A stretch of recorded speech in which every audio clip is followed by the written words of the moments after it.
ક્યારેક જીવનમાં એટલું થાકી જવાય છે ને કે લાગે છે હવે આગળ શું કરવું. બહારની દુનિયા સ્મિત માંગે છે અને અંદરનું મન અવાજ વિના રડતું રહે છે.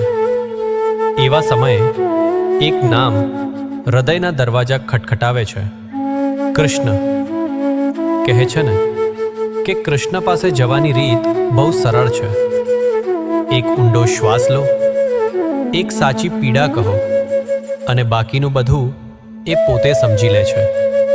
જ્યારે તમે રાતે એકલા પડો અને આંસુઓ 2 થી 3 પડી જાય ત્યારે તમને લાગે કે તમે એકલા છો, પણ હકીકત એ છે તમે ક્યારેય એકલા નથી.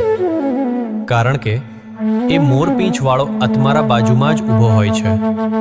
ક્યારેક ફક્ત એટલું વિચારજો, જો આજે હું પડી જઈશ તો મને પકડી લેવાનું કામ કોઈને કોઈ માનવીનું નથી, એ તો માત્ર કૃષ્ણનું છે.